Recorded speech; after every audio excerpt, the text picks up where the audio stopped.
There would be a way to win. Renato could feel it. He'd have to explore choices he'd never made before he could figure it all out, though. And with that, the book's pages fluttered to the beginning once again, and he fell. The clouds parted over the Isles of Boreas. It was time to choose. The rebellion was in trouble. Ravens were scouting for the secret rebel base. They needed a game changer. Pieces of the Sky Ripper had surfaced, or so a scholar in the mountains had told him. Surely the weapon that banished the lost gods could defeat the Emperor. Also, a temple had risen out of empty desert, as tempting as it was to explore ancient mysteries. There was a war going on, and also, his old friend Lapino needed rescuing. Of course, Renato had a pretty strong suspicion that Lapino had betrayed the rebellion. But could Renato really leave an old friend to the Ravens? Ah, Lapino. Apparently, the Mad Rabbit had sold a Pegasus that he did not exactly own. Lapino always wiggled out of trouble, given time. But he was out of time. Lapino's frantic message said that the Ravens were going to kill him for being a rebel spy. And that he had a clever plan. If the fleet reached him first, they'd string him up for that. Never mind the winged horse. Or so Lapino had told him over the far speaker anyway.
Lapino had apparently managed to confuse the judge by arguing that he hadn't actually stolen a winged horse. He'd only sold it. But wait, where was the prison? The village was empty. Had everybody fled the ravens? Wow. The sword felt even colder.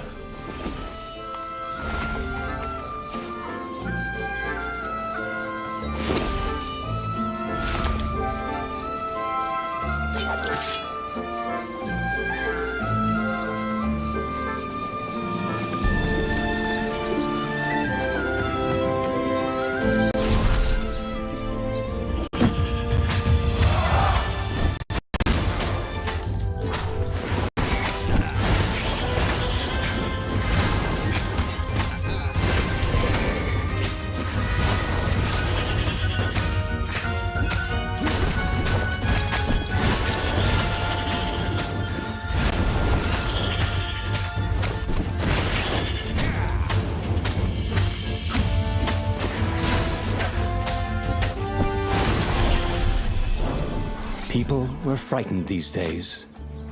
Just 2 weeks past, Reynardo had sneaked through an empty town and listened to the ravens caw about the Emperor's new taste in ritual sacrifice. Reynardo looked around the empty village. How had he ever imagined Lapino was anything but a traitor? Any honest rabbit would have fled with the villagers. Can I borrow that?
Such delicious looking eyeballs!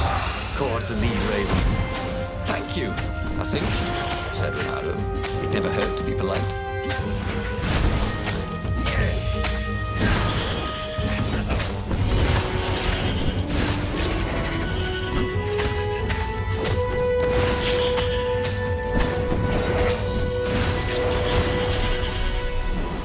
Ravens were landing everywhere. The advance guard. He'd better get moving. If they got to Lapino first, they'd eat him for breakfast. Or a snack. Ravens weren't picky. If they got hungry, they sometimes forgot to interrogate their prisoners. Even top spies like Lapino. Well, unless he really was a traitor, obviously. Then they'd probably pin a medal on his chest.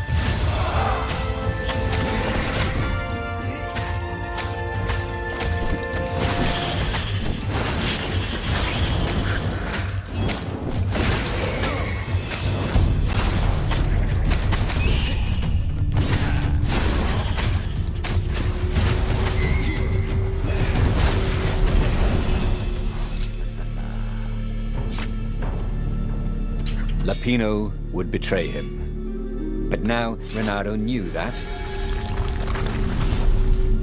What would Lapino do if he knew that Lapino was going to betray him? Well, he'd concoct some crazy scheme, wouldn't he? That used Lapino's betrayal against him and it would blow up in his face. Maybe he was overthinking this. Well, that would be a first.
Dirty and bloody, Renato finally reached Lapino.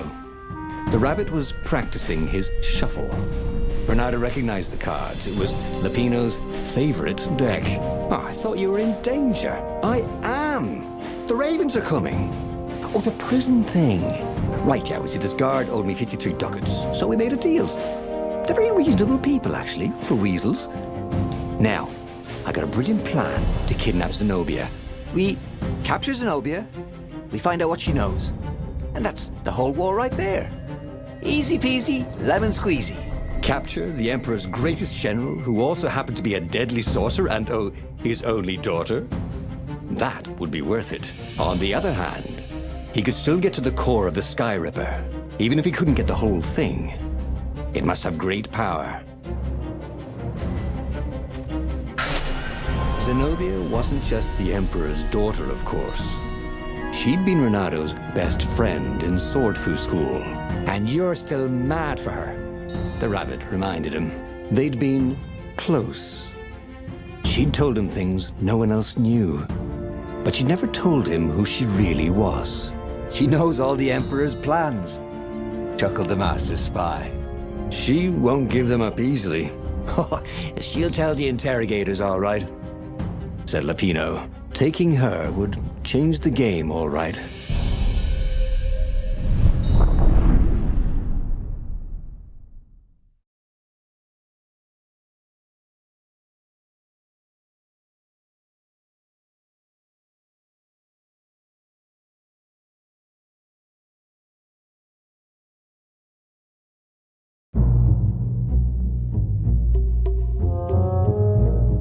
The city was already under Zenobia's control. I had to admire her efficiency. Renato shivered at the thought of Zenobia at the mercy of the interrogators. Could he really turn her over to them? But this was war. It wasn't meant to be pretty.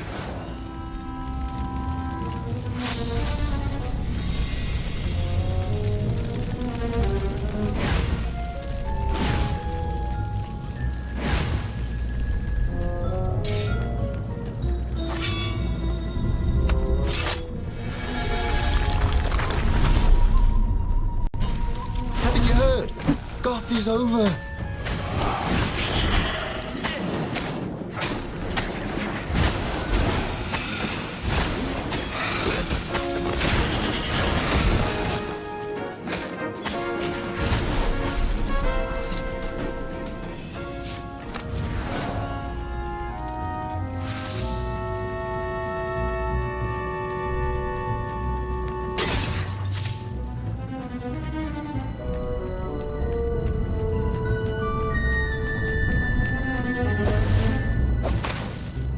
The city was burning, and there was no one to put out the fires. If somehow Zenobia survived her father and inherited his crown, what sort of empire would she be heir to? But he couldn't think about that, could he?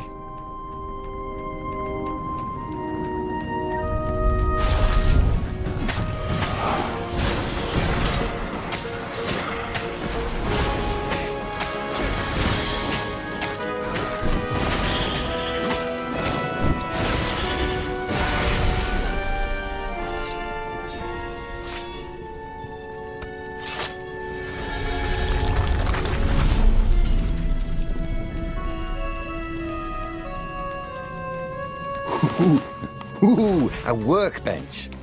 Did he have any jewels he hadn't tried out? He had.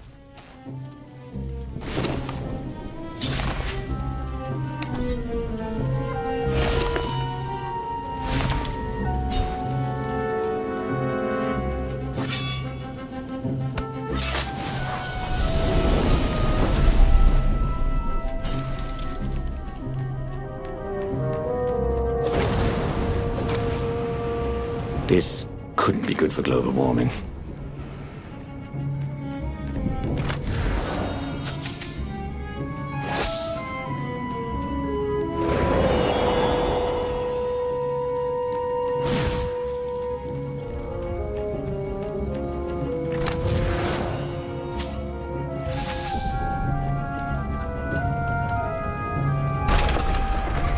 Why was was Lapino urging him to capture Zenobia? Obviously, it was a trap. But you never knew how Lapino thought. Sometimes his plans are so convoluted they did the exact opposite to what Lapino wanted. There must be some way to play on that, Bernardo thought. Gogglers. Bernardo hated gogglers. It was almost impossible to sneak past them. If one didn't spot you, another one would.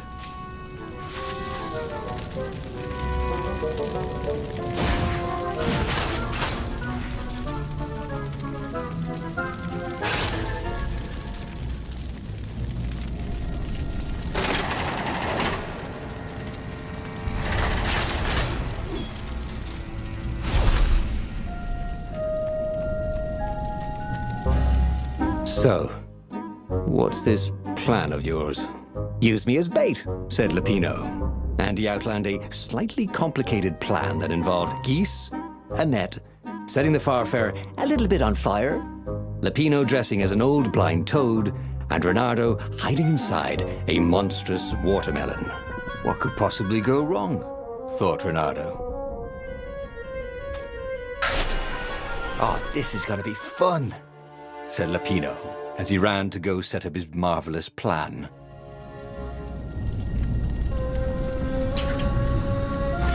The mysterious sword from the east made you so fast you could catch a fly with your chopsticks. If that's what you really wanted.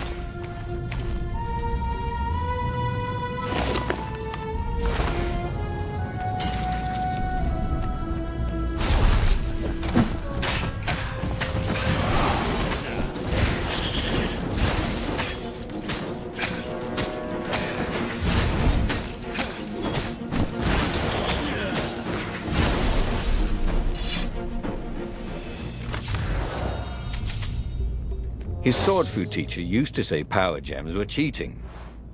Stupid old fart.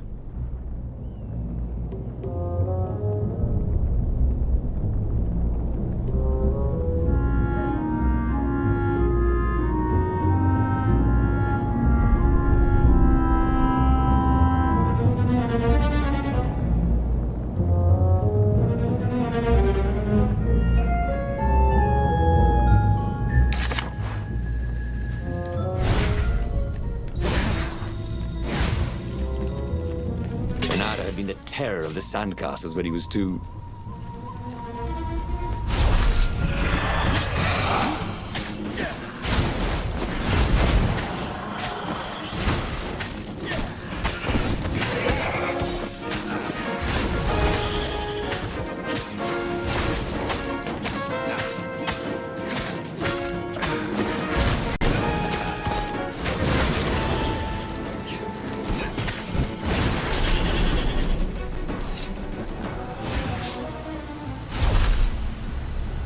Reynardo felt dubious about the whole plan.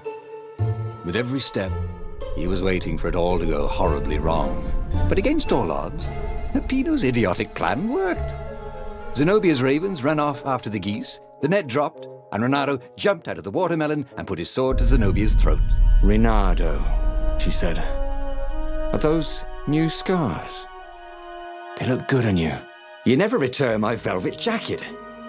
It was my favorite. You look stupid in velvet. Oh, what does an imperial princess know about style? Oh, get a room, you two," said Lapino.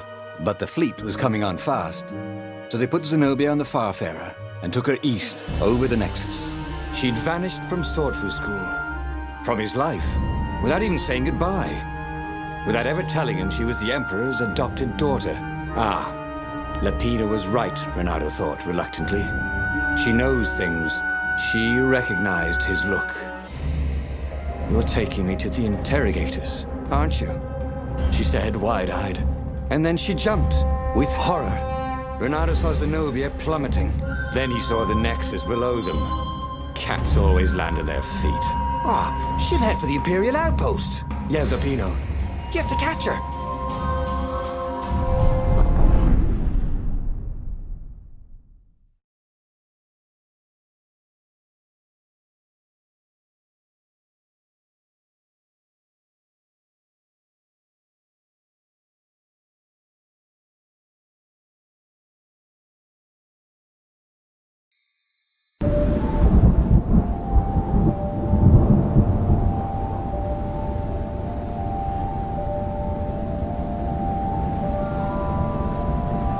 Wolves can run faster, but foxes can run longer.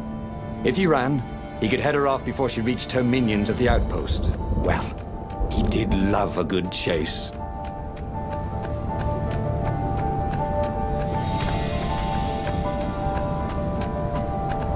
Whee!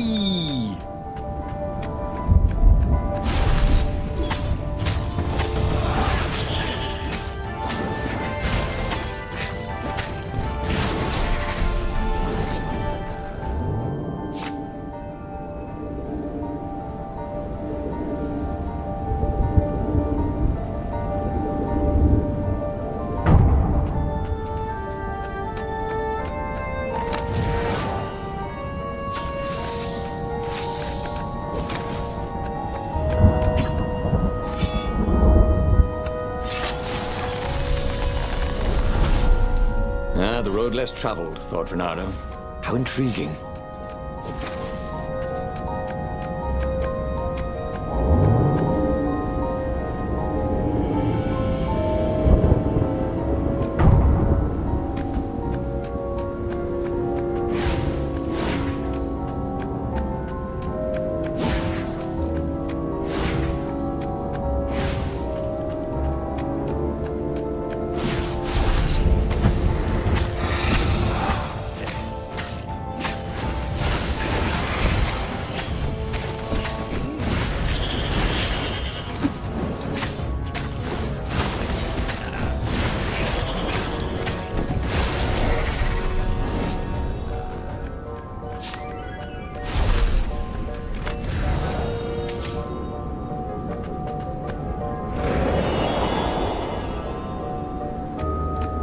He was closing on her. He could smell her fear. He tried not to think about the interrogators at the secret base. What did they do to her? Maybe it didn't have to end that way. Maybe he could talk to her. But, after all, there were worse things the Imperials had done to friends of his.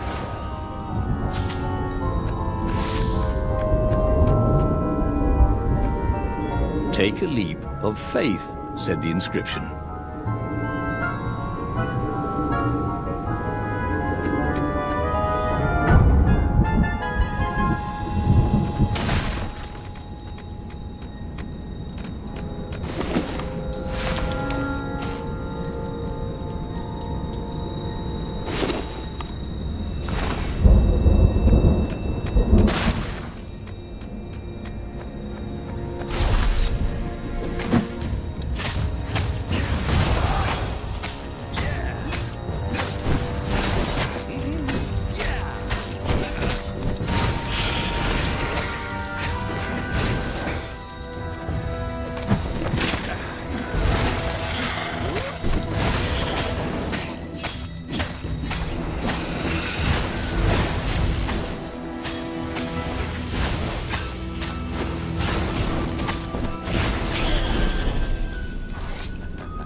Renato reached the outpost. The Imperials there were no match for him. Soon after, Zenobia limped up the path. When she realized he was already in front of her, she didn't even try to run. Oh, you left without saying goodbye. Again, he said, please. I'm enjoying this a little too much, she said, shaken. Oh, spare us the chit-chat, would you? Said Lapino as he shackled her hands so she couldn't throw spells. She knows all his plans. All the way back to the Farfarer, Lapino nagged Renato about how the interrogators would pry all the intel out of Zenobia. How that would turn the tides in the imminent battle. All they had to do was take her to the rebel secret base. Renato didn't like to think about what the interrogators would do to her. Couldn't he just talk to her?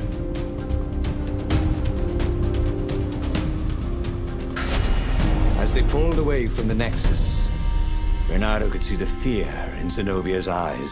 I can't take her to those creatures at the base, he whispered to Lapino.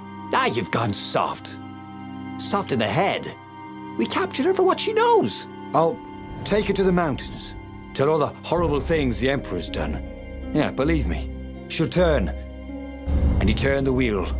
The hell you will, shouted Lapino, and he grabbed the wheel back from him. The two of them wrestled for control of the ship. It shot off like a mad sparrow. Suddenly, Renato was falling.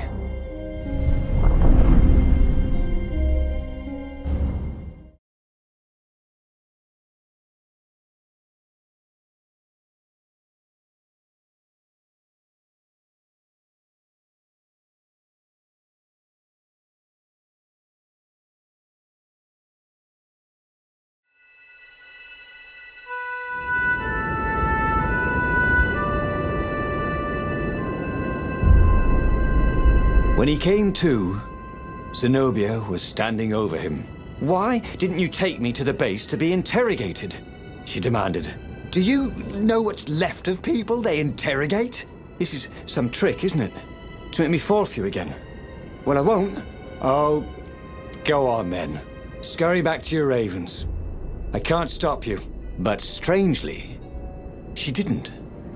As Renato set off to find the Farfarer, she followed him, keeping just out of sight of the ravens.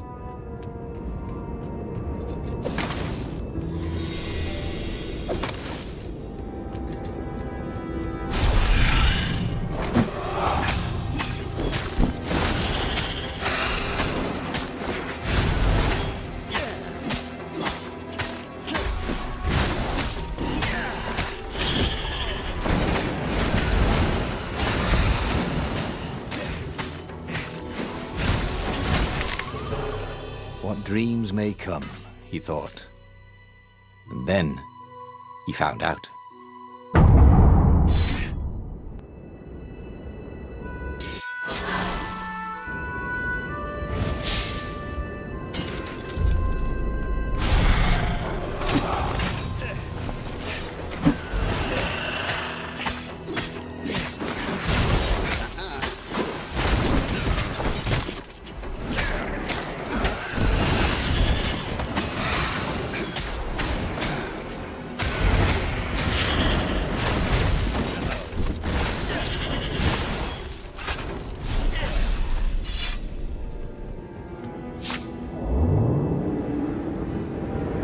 This is quite the view, he thought.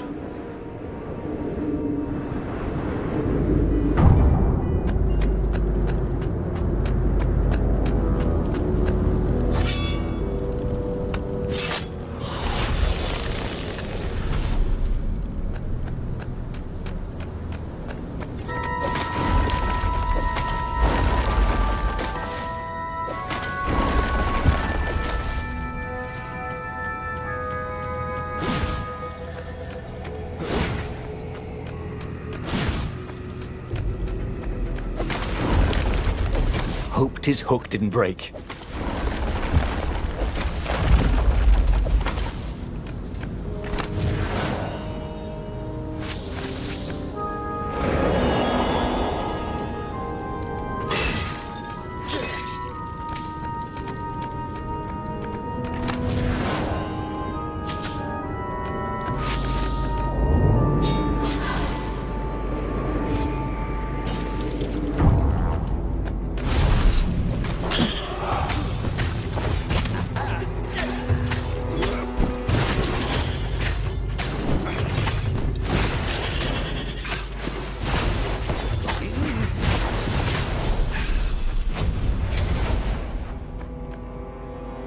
As Renato stopped to sniff the wind, Zenobia came up, still mad. "Did you really think you'd just talk me into betraying my father?" "Oh yeah, sure, that was exactly my plan." "Then why aren't you even talking to me?" "Because I've never talked you into anything in my life. They're gonna court-martial you for letting me go." He caught a whiff of the Farfarer. Wet rope, tar, and a cask of Scobel ale he'd spilt last year. It was that way.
all this ore, Renato could forge a really great sword.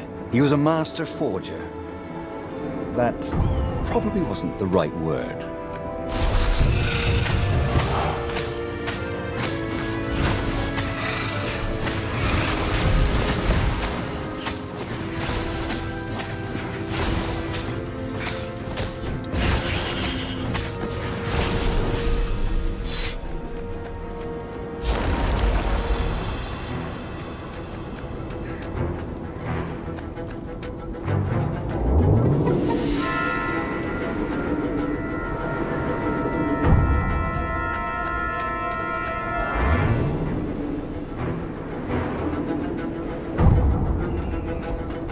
Renato wondered if he should have taken Zenobia to the rebel base for real. Maybe she wasn't playing him after all. After the bleak talk about the Emperor's dark secret, he was regretting his suspicion.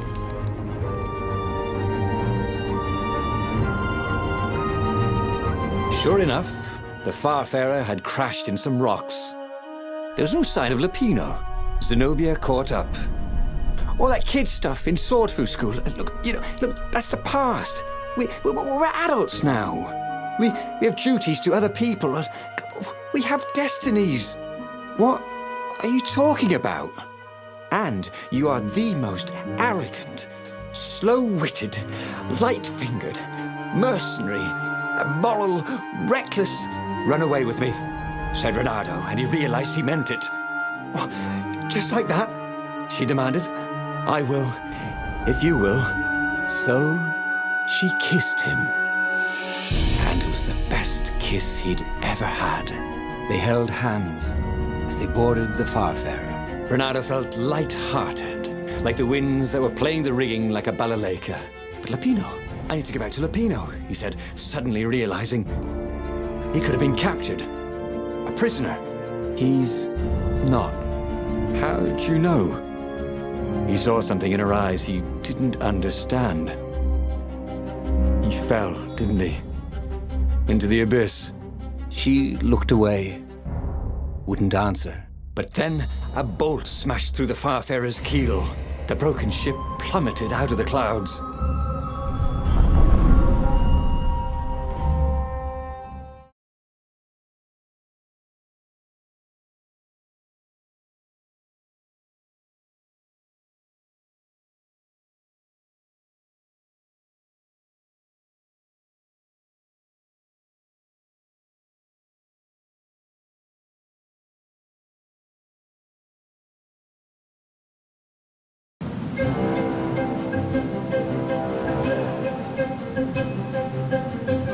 Renato picked himself off the deck. They were alive. We have to get to my private ship, she said. Do you trust me? I guess I must, he said. You go on ahead. Clear the path, she said.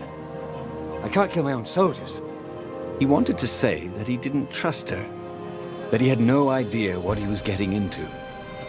But he had no choice, did he? He was following his heart. That's what it means to be a hero. You had to follow your heart.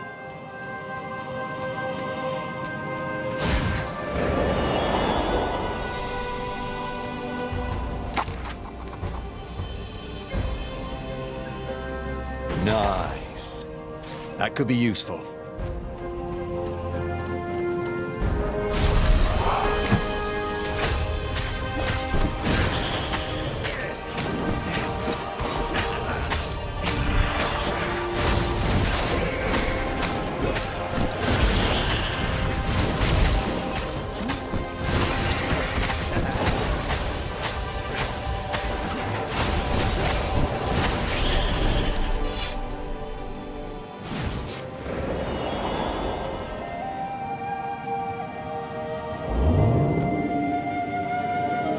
There was an engraving. Maximum capacity, 130 people.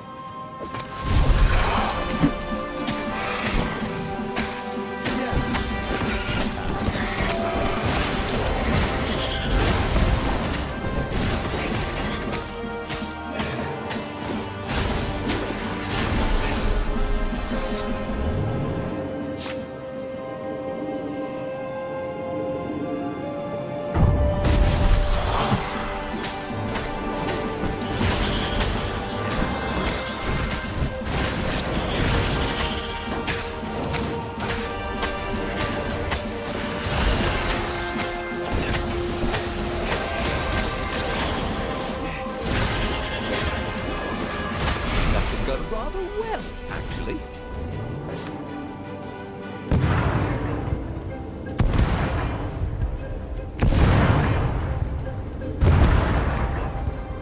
They paused to catch their breath. It was strange to be so close to her. "What are you thinking?" he asked. "I'm trying very hard not to think." "Me too," he said. Up ahead, he could see the thin silver of Zenobia's personal ship. It looked fast. They would leave all this behind.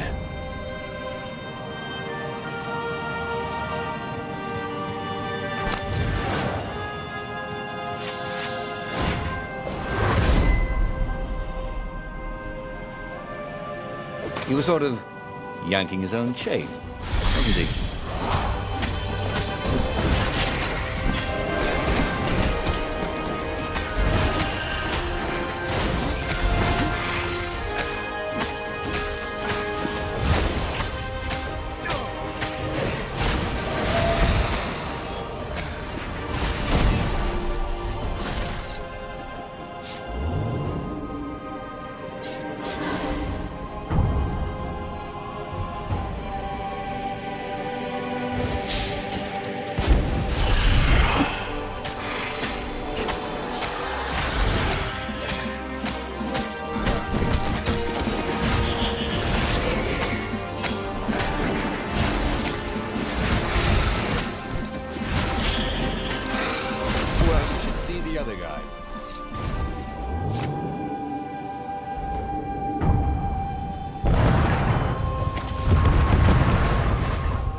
As they reached her ship, Renato suddenly felt a sharp pain in his stomach. He was surprised to see a crossbow bolt sticking out of it. I was going to lead the Empire to a secret base, said Lapino. But no, you had to screw up my plan because you've still got a thing for her. Renato stared at Zenobia. The kiss. Was it real? She said, with a look of indescribable sorrow. She gestured and said an arcane word, and Lapino went flying into the abyss, screaming, "I'm telling your father!" Then she knelt down to cradle his head, and her paws felt very soft and warm. He should go back to some of the choices he'd faced before. Maybe there were new paths that had opened up, like those doors he was opening up all over the map that took him to new treasures and around his enemies. And he hadn't learned anything new this time. He'd done the same thing twice, yet expected a different outcome.